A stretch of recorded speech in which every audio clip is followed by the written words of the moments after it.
तर मित्रांनो, लग्नानंतर होईलच प्रेम या मालिकेच्या नवीन लेटेस्ट एपिसोडमध्ये आपल्याला पुढे असं पाहायला मिळणार आहे. इकडे ती काव्या जागी झालेली असते, कारण पार्थनेच तिला जागं केलं असतं.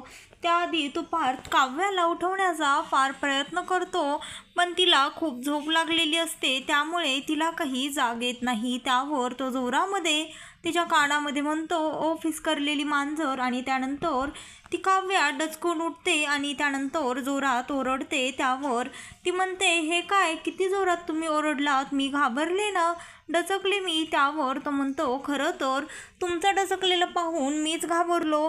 काय हो, किती जोरात ओरडलात." त्यावर ती म्हणते, "ही उठवण्याची पद्धत आहे का?" त्यावर पार्थ म्हणतो, "पण काय हो काव्या, तुम्ही माझ्या जवळ येऊन कसं झोपलात?" त्यावर ती म्हणते, "त्याचं काय आहे ना पार्थ, खरं तर इथे आज काय झालं, काल रात्री तुम्ही थंडीनं फारच कुडकुडत होतात आणि त्यामुळे मी एसीचा रिमोट सापडत होते, पण मला एसीचा रिमोट कुठेही सापडला नाही त्याचं टेम्परेचर कमी करण्यासाठी. त्यामुळे मी आपुलकीने तुमच्या काळजीपोटी तुमच्या अंगावर ब्लँकेट टाकायला गेले, तर तुम्ही इकडच्या कूस बदलली आणि माझ्या हातावरती झोपलात. मग काय, मी तुम्हाला उठवण्याचा देखील प्रयत्न केला, पण तुम्ही काही उठला नाहीत आणि त्यानंतर माझा हात तिथेच अडकला आणि मला तो काढताही आला नाही. त्यानंतर मग मी देखील तशीच झोपून गेले." असं ती पार्थला सांगते. त्यावर तो म्हणतो, "छानच आहे की." त्यावर ती म्हणते, "काय म्हणालात तुम्ही?" त्यावर तो म्हणतो, "नाही, तसं नाही, म्हणजे मला म्हणायचं होतं, खरंच माझ्यामुळे तुम्हाला उगाचच त्रास झाला." त्यावर ती काव्या म्हणते, "तो तर झालाच आहे, केवढा हात दुखतोय माझा." त्यावर तो म्हणतो, "थांबा, मी तुमचा हात चोपून देतो." त्यावर तो म्हणतो, "काही एक गरज नाहीये." असं काव्या त्या पार्थला म्हणते. त्यानंतर तो पार्थ स्वतःच्या मनाशीच असा विचार करत असतो, खरंच काव्याला माझी एवढी काळजी वाटली, म्हणजे ह्याचाच अर्थ असा की इस शादी का अब कुछ तो होगा, असा विचार तो स्वतःच्या मनाला करून हसत असतो. त्यावर ती काव्या म्हणते, "खरंच तुम्ही कसले आहात हो, इथे माझा हात दुखतोय हे मी माझं दुखणं तुम्हाला सांगत आहे आणि यावर तुम्ही वर तोंड करून हसताय." त्यानंतर ती म्हणते, तुम्ही मला आधी सांगा, तो एसीचा रिमोट तुम्ही कुठे ठेवला होता?" त्यावर तो पार्थ काव्याला म्हणतो, "तुम्ही हा प्रश्न मला का विचारत आहात, मला काय माहीत." असं म्हणून तो त्याचं ब्लँकेट काढतो, तर त्याच्या ब्लँकेटखाली त्याच्या अंगाखाली तो एसीचा रिमोट असतो. त्यावर ती म्हणते, "हे चांगलं आहे की तुमचं इकडे थंडीने कुडकुडत बसायचं आणि तिकडे रिमोटवरतीच झोपायचं. मी म्हणते टेम्परेचर कमी तरी कसं करावं पुढच्याने, असा रिमोट तुम्ही अंगाखाली घेऊन झोपलास." त्यावर ती म्हणते, "तुमचं तर चांगलंच आहे." त्यावर तो म्हणतो, "खरं तर चांगलंच चाललंय माझं, पण आता मला काय माहीत यामध्ये माझी काय चूक आहे." त्यावर ती काव्या म्हणते, "असं का, मग तुम्हीच सांगा मला, यामध्ये तुमची नाही तर मग कोणाची चूक आहे? आता तुम्ही इथे थंडीने कुडकुडत होतात आणि तुम्हीच तुमच्या अंगाखाली एसीचा रिमोट देखील ठेवला होता. मग आता मी तुमच्या काळजीपोटी तुमच्या अंगावर ब्लँकेट टाकायला आले आणि तुमच्या मानेखाली माझा हात अडकला आणि मी तिथेच अडकून पडले. आता यामध्ये कोणाची चूक आहे?" असं ती काव्या त्या पार्थला म्हणत असते. त्यावर तो पार्थ त्या काव्याला म्हणतो, "ते सर्व जाऊ द्या हो काव्या, मला माहीत आहे तुम्हाला फारच त्रास होत आहे. तुम्ही इथे बसावर आधी, मी तुमचा हात चेपून देतो." त्यावर ती काव्या म्हणते, "नाही, नको पार्थ, काही एक गरज नाहीये." त्यावर तो म्हणतो, "असं कसं गरज नाहीये, तुम्हाला माझी काळजी वाटली ना, त्यामुळे तुम्ही माझ्या मानेखाली हात अडकला होता, तर रात्रभर असंच माझ्यासाठी इथे बसून होतात. चला बरं, आता गुपचूप तुम्ही इथे शांत बसायचं." त्यावर ती काव्या म्हणते, "नाही," म्हणून तिथनं निघून जायला लागते. तर पार्थ तिच्यावर जोरामध्ये ओरडतो आणि त्यानंतर तिला एका जागी बसायला सांगतो. त्यावर ती काव्या तिथे बेडवर जाऊन बसते आणि त्यानंतर तो पार्थ तिचा हात चेपायला लागतो. त्यावर ते अगदी अलगदपणे तिचा हात दाबत असतो आणि त्यानंतर त्या काव्याला फार बरं वाटत असतं, कारण तिला खरंच हात दुखण्याचा फारच त्रास होत असतो आणि तिचा हात सुजला देखील असतो. त्यानंतर त्या काव्याला तिथे झोप लागते आणि ती काव्या पार्थच्या खांद्यावर डोकं ठेवून झोपतोय. पण पार्थला मात्र हे सगळं फार छान वाटत असतं. त्याचं ड्रीम कंप्लीट झाल्यासारखंच त्याला वाटत असतं. त्यानंतर इकडे तो युग त्याच्या मित्राला कॉलवरती बोलत असतो आणि म्हणत असतो, अरे भावा, मला माहीत आहे मी माती खाल्ली आहे आणि आता हीच माती काल तर लेटर थ्रू माझ्या घरामध्ये देखील आली होती. खरंच असं तर मला आता वाटायला लागलं आहे. हे जेव्हा घरच्यांना कळेल त्यावेळेस काय होईल? मला तर आता ह्या सर्व गोष्टीची भीतीच वाटायला लागली आहे. असं वाटत आहे कुठून मला बुद्धी सुचली आणि मी त्या मुलीच्या नादी लागलो. खरं तर मला असं करायला नकोच होतं. हा सर्व प्रसंग खरं तर मीच माझ्या हाताने माझ्यावर ओढावून घेतला आहे. पण आता काही जरी झालं तरी मी काय करू? ह्या सर्व आठवणी माझ्या डोक्यातनं जात नाहीयेत. मी हे सर्व कसं विसरू? असं तो त्याच्या मित्राला म्हणत असतो. पण आपण बघूयात पुढे. पण एवढ्यातच आत्ता तरी मी ही गोष्ट घरामध्ये कोणालाही सांगणार नाहीये. कारण जर का मी असं केलं तर मलाच माहीत नाही माझ्या घरी काय होईल. असं तो त्या मित्राला बोलत बोलत ते तिकडे खिडकीकडे बघतो तर तिथनं ती नंदिनी त्याचं सर्व बोलणं ऐकत असते. हे पाहून तो युग फार घाबरतो. कारण त्याला वाटतं त्याचं सर्व बोलणं त्या नंदिनीने ऐकलं की काय अशी भीती त्याच्या मनामध्ये बसते. त्यानंतर तो जातो आणि तिथे सावरासावर करण्याचा प्रयत्न करतो. त्यावर तो म्हणतो, अगं काय मग वहिनी, तू काय आज नाश्त्याला केलं आहेस? आज तर फार छान खमंग वास येत आहे किचनमधनं. त्यावर ती म्हणते, काही नाही युग, तुला काय खायचं आहे मला सांग, मी तुझ्यासाठी ते बनवून आणते. त्यावर तो म्हणतो, माझे काही जीवा दादासारखे चोचले नाही आहेत. तू जे काही केलं असशील ते आण, मला काहीही चालेल. असं तो त्या नंदिनीला म्हणतो. त्यावर नंदिनी म्हणते, बरं ठीक आहे, पण काय घरच्यांना कळू द्यायचं नाहीये? तू तुझ्या मित्राला फोनवरती काय बोलत आहास आणि तू काय लपून ठेवत आहेस घरच्यांपासनं? कारण मी त्या दिवशी आरती करताना देखील तुझ्याकडेच माझं लक्ष होतं. तुझ्या डोळ्यामध्ये पाणी आलं होतं आणि त्यानंतर गणपती बाप्पासमोरही तू किती वेळ हात जोडून उभा होतास. असं वाटत होतं तू घरच्यांपासनं काहीतरी लपवत आहेस. तुझ्या मनामध्ये कशाची तरी भीती बसलेली आहे. असं ती नंदिनी त्या युगला म्हणते. त्यावर तो युग म्हणतो, वहिनी तू काहीतरीच काय बोलत आहेस? तू हे सर्व काय बोलतीयेस? मला काहीच कळत नाहीये. त्यावर ती म्हणते, तुला चांगलंच माहीत आहे मी कशाबद्दल बोलत आहे. त्यानंतर तो म्हणतो, अगं वहिनी, त्याचं काय आहे ना, माझ्या मित्राला आणि मला लवकर हॉस्टेलला जायचं आहे. पण हीच गोष्ट मी आणखी घरच्यांना सांगितली नाहीये. तेच मी त्याला सांगत होतो की आता ज्या वेळेस मी घरच्यांना हे सांगेन त्यावेळेस ते कसं रिॲक्ट करतील माहीत नाही. त्यावर नंदिनी म्हणते, हे बघ युग, माझ्याशी खोटं बोलू नकोस. तुला जर काही प्रॉब्लेम असेल तर तू माझ्याशी शेअर करू शकतोस. अरे आनंद निवासमध्ये मी किती लोकांचे प्रॉब्लेम सॉल्व करते आणि आता तू तर जवळचा आहेस, घरचाच आहेस. तुझा प्रॉब्लेम देखील मी सॉल्व करेन. हे बघ, तुम्हाला एक मैत्रीण म्हणून तुझ्या लाईफमध्ये जे काही घडत आहे ते सगळं तू मला शेअर करू शकतोस. माझ्यावर विश्वास ठेव. मी घरी कोणालाही काहीही कळू देणार नाही. आणि त्या युगला मात्र तिच्या ह्या बोलण्याचा फारच राग येतो. त्यावर तो म्हणतो, तुला एकदा सांगितलेलं कळत नाही का नंदिनी? मी तुला म्हटलं ना मला कसलाही प्रॉब्लेम नाही आहे. आणि काय गं, सारखं सारखं तू तेच प्रश्न काय विचारत आहेस? मुळात तुला ह्या सर्वाशी काय घेणं देणं आहे? तू आहेस कोण माझ्या लाईफमध्ये इंटरफेअर करणारी? असं तो त्या नंदिनीला मोठ्या आवाजामध्ये आवाज चढवून बोलत असतो. आणि त्या दोघांचं होत असलेलं भांडण, वादविवाद हे सर्व काही ती रम्या चोरून ऐकत असते.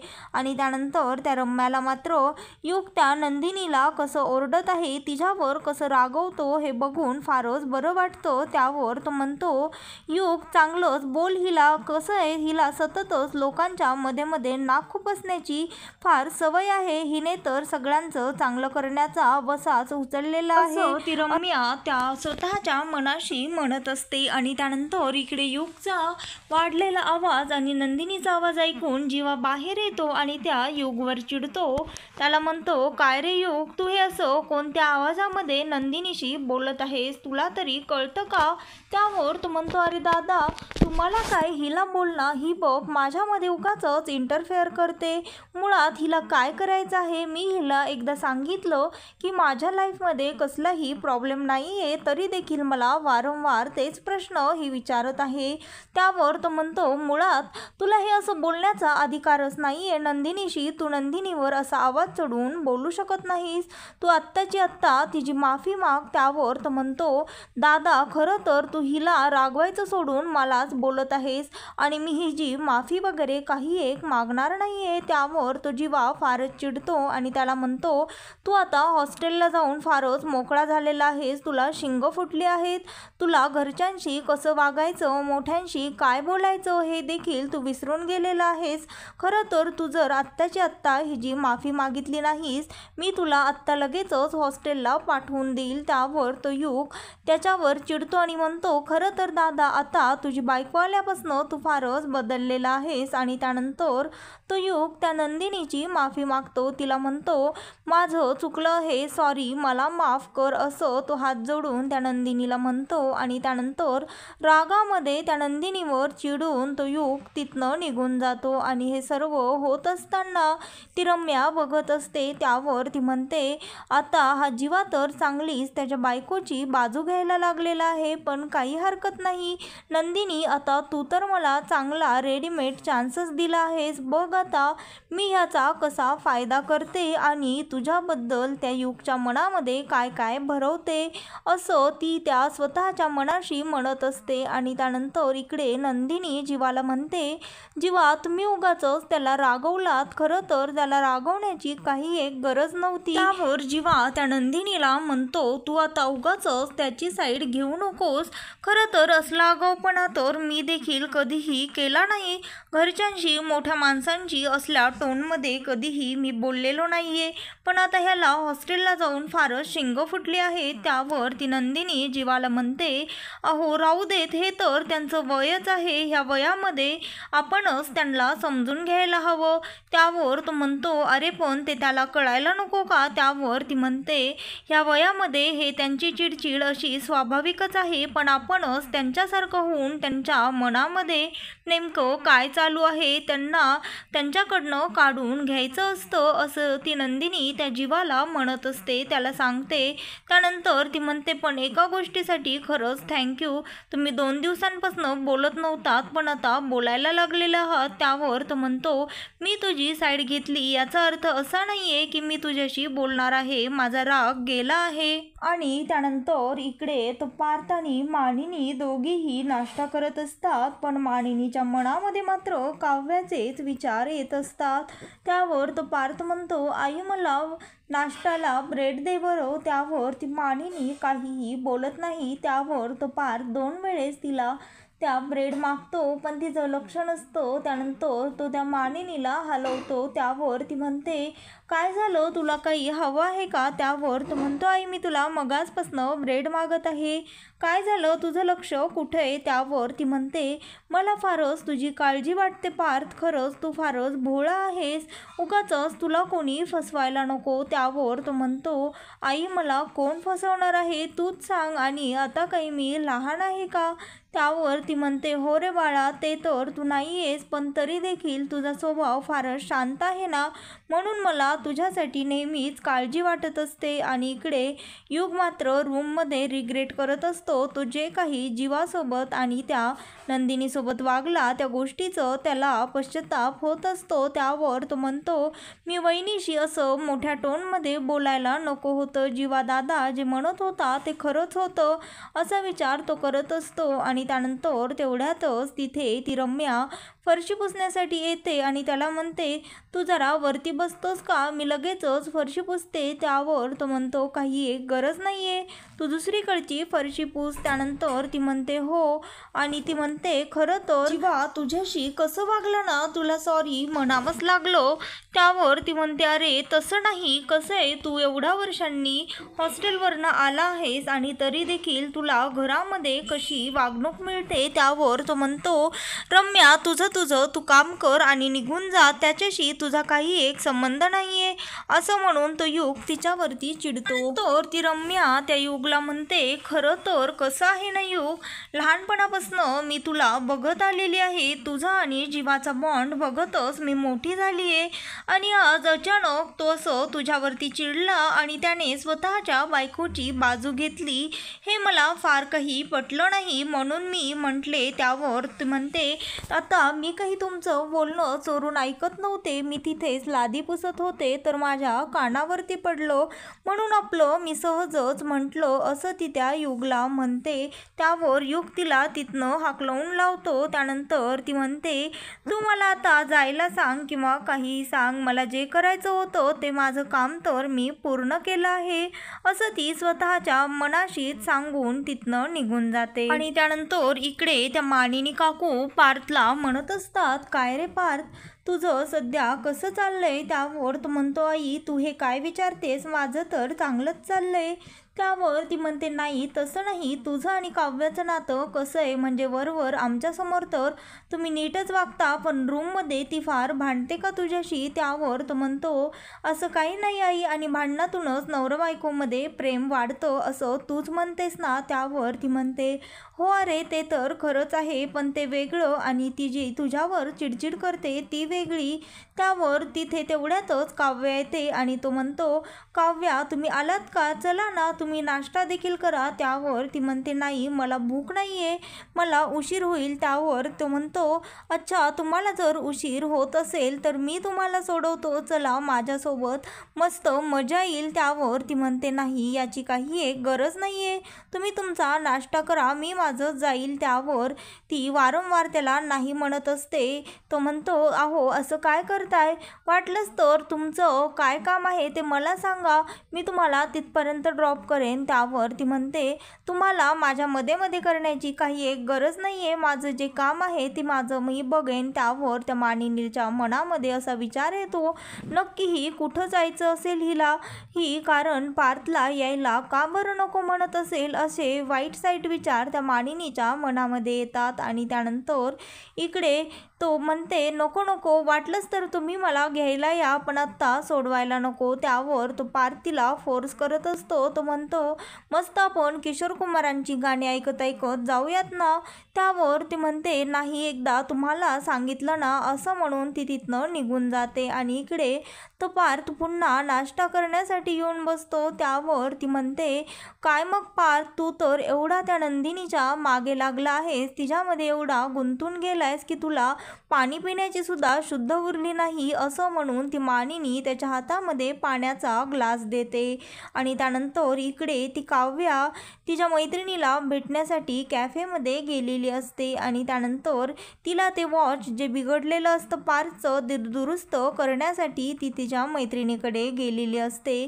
त्यावर ती मैत्रीण तिला म्हणते, काय मग तू चक्क आज पार्थसाठी एवढे एफर्ट्स घेत आहे, याचाच अर्थ असा की तुमचे सूर जरा हल्लेले दिसतेत, आता तू प्रेमात पडली आहेस की काय, असं ती त्या काव्याला विचारते. आणि त्यानंतर इकडे ती बसू आत्या आणि रम्या म्हणत असतात, आई आज कोणासाठी स्वयंपाक करायचा आहे. त्यावर त्या दोघी जणी घरातल्यांची सर्वांची नावे घेतात पण त्यामध्ये मात्र त्या जीवाचं नाव घेत नाहीत. हे पाहून त्या जीवाला फारच वाईट वाटतं. तो तिथनं रागामध्ये निघून जाणार असतो. तेवढ्यातच तिथे नंदिनी येते आणि नंदिनी त्याचा हात धरून त्याला वसू आत्या आणि रम्यासमोर आणते आणि म्हणते, खरं तर तुम्हाला आधी जीवापर्यंत पोहोचण्याआधी माझ्यापर्यंत पोहोचावं लागेल आणि माझ्या नवऱ्याचा असा अपमान मी सहन करून घेणार नाही. यापुढे जरा बोलताना तोंड सांभाळून बोला, नाहीतर सांगितलं नाही म्हणतान, असं ती धमकी त्या दोघींना वसू आत्याला आणि रम्याला देते. तर मित्रांनो, लग्नानंतर होईलच प्रेम या मालिकेचे नवनवीन लेटेस्ट एपिसोड पाहण्यासाठी आत्ता चॅनलला लाईक, शेअर आणि सबस्क्राईब मात्र नक्की करा आणि व्हिडिओ आवडले असल्यास व्हिडिओला कमेंट देखील करा.